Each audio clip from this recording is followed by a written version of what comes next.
So the school where I'm teaching, I decided to make some bird cakes out of seeds and lard and place them in cakes, put some string inside them, hang them from trees. Hopefully I'm going to be attracting lots and lots of different birds. However, the first visitor, as you can see, is a squirrel. And the squirrel is just happily munching away. Squirrels are really cool and they're very opportunist. Or as people like to say, the meat that grows on trees. So I'll just let you watch the squirrel for a while.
Again, there's no birds. This is in the evening. As you can see, there is a mouse. Now, mice are not big enough. They don't have enough mass that they can hibernate throughout the winter. Some birds can fly away. Other creatures like bears, things of big mass can hibernate. Mice do not have that. So what they do is they live underneath the snow and create tunnels, and they get the ambient heat that radiates off the earth, and they use that for warmth. They get as close to the earth as they possibly can and use the temperature of the earth to keep warm. And they also have a store of food down there. They build tunnels, and whereas they're very, very isolated in the summertime, in the wintertime they can't. It's called survival of the socially cohesive. In other words, they kind of live together. They all huddle together, try to keep warm, and occasionally they'll come up above the snow and chase snacks, same as the seeds that falling down from the bird cakes.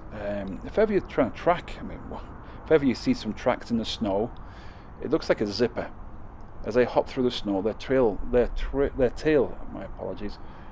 drags on behind, and it looks like a zipper. So if ever you're looking through the snow and you see some tracks, and it looks like a zipper, that would probably be a mouse or some kind of a small creature.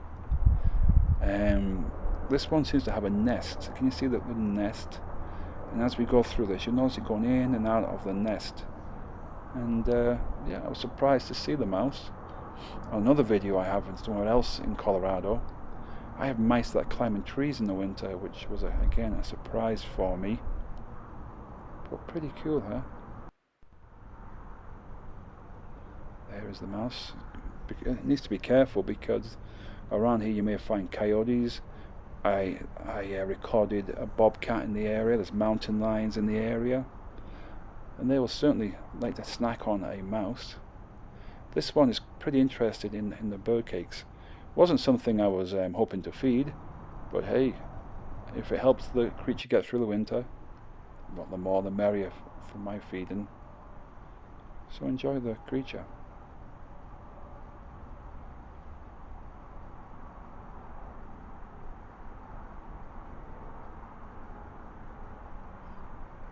But beware, this creature is not going to be alone for very long. I think at some point I did record, I've got hours of this footage. People say, oh, nature's it's wonderful. There's actually a mouse fight coming up in a moment.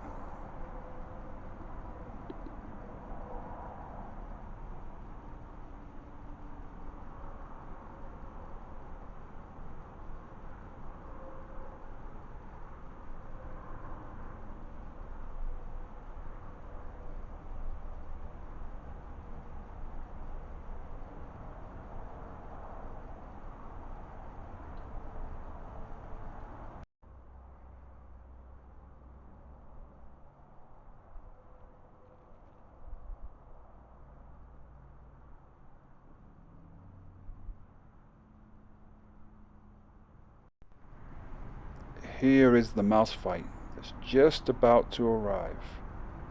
Don't mess with another mouse's bird cakes, that's what I say.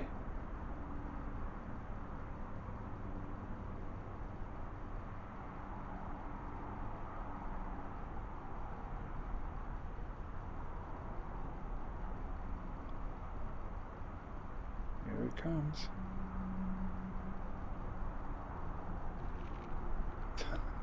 How insane is that? Chasing it all over the place. Be careful, they don't meet another creature out there. Because of the cold and the lack of resources like food and heat in the winter, if a mouse gets injured, it doesn't heal itself. It puts everything on hold until the summer, when it's got an abundance of energy. There's no breeding. These creatures are just, well, apart from that fight, then they tend to work well together in the winter. In the summer, it's game on. They can heal, they can repair themselves, they can breed. But at the moment, it's just about surviving, about finding enough food, enough warmth, just to get them through the winter. Just be aware of where the mouse is hiding. Can you see it hiding down there? And then suddenly appears a coyote. There is a coyote, and the first thing it's doing is it's actually snacking. It's actually snacking on the bird cakes. I didn't know. I had no idea that a coyote would be eating the bird cake. The seeds, the flour. It's munching down on the lard, keeping itself healthy. But it's also, can you see where it is? It's actually placing its nose inside the mouse nest. I have not seen the mouse after this. I'm not so sure whether it survived this. But that nest, as you're going to see very soon, is going to get visited by other creatures too. But there is the wily coyote, who I think might be the most ultimate survivor. That thing is such a great... I've got so much footage, and it took it a long time to trust this area before it came in and started to feed here. It was walking around, popping in. It started biting the branches of the shrubs there, breaking them up, just so that it could get in now very, very, very quickly. Now it's sniffing around, it's checking out for things. And again, these creatures survive like champions, I think. This one looks really healthy. It can get a little bit scraggly this time of year. This is now the end of March. Sorry, this is March the 7th. But this time of year, these creatures can get really scraggly, but not this one. This one looks pretty healthy. And it's pretty close to school premises. So I'm thinking that this one is it's getting food from the school, from the trash cans maybe. And can you see it there? It's checking there. And what it's doing is it actually stripped all of the bird food from the string, and even takes the fat from the string. It spent a long time actually stripping all the string of any part, any fraction of lard, any kind of fat. The one hanging there next to it's thinking about, which it does take later, it's inside a plastic cup. I just thought I'd try to see if the birds would sit inside the cup and feed on the seeds, but birds didn't get a chance. This guy here took everything. I think he even took the mouse away. I'm not too sure. But here he is, or she is, feeding on the... I've got another video I'll place up sometime where another coyote comes along, and this guy just goes into action pretty quickly and chases that coyote off. And here we are. This is now the next day, and there the birds are now arriving.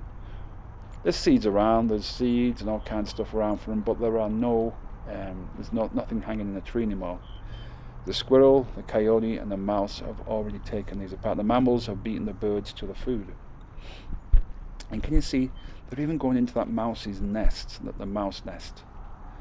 I don't know what, maybe it's got a store in there. Maybe they're checking out that there's a robin, and that robin does a little dance as it's going through the snow. It dances in the snow, and it brings up sunflower seeds and that kind of thing, and dehydrated corn, and it's feeding off that. There are lots and lots of birds coming to it. I didn't put too many on. Maybe in my next video I will place some more birds on. Just fascinating. They're always bobbing around looking for danger, just checking and checking. The mouse is either asleep Oh, it's been digested by the coyote, I'm thinking. And this gets pretty full at one point. I have some videos where there's all kinds of birds visited this site, until one bird arrives and the rest of them say, I'm out of here. What bird do they think? What bird chases them away, do you think? 1 for sorrow, 2 for joy, 3 for a girl, 4 for a boy. It's a magpie, so just be watching. Pretty soon the magpie arrives and then it's game on. Everybody's away, because those magpies are bullies, I think. I was at the gym the other day and a friend of mine said he loves magpies. They are beautiful looking, but it's not my favourite bird. I've got nothing against them, but here they come. Here comes a magpie. Once these guys are on the scene, it's game over.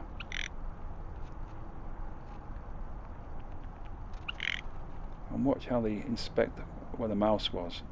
Straight in there. They probably know there's food in there, they probably know there's a mouse in there, but they'll take anything small and it down. There's no empathy with these creatures. And in it goes.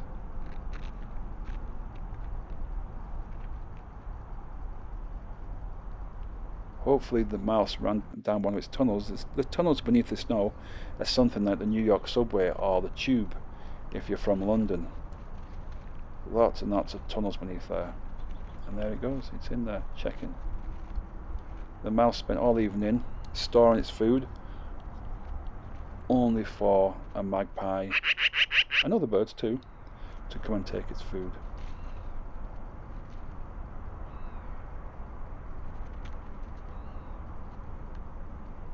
Just watch it working away. Oh, it's got something there.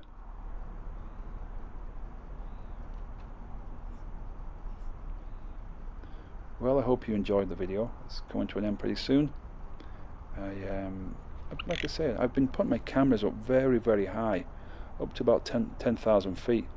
And I found when I bring them back down, especially when the seasons are changing, in March, lots of creatures are chasing the south-facing slopes where it gets more sunlight and there's less snow.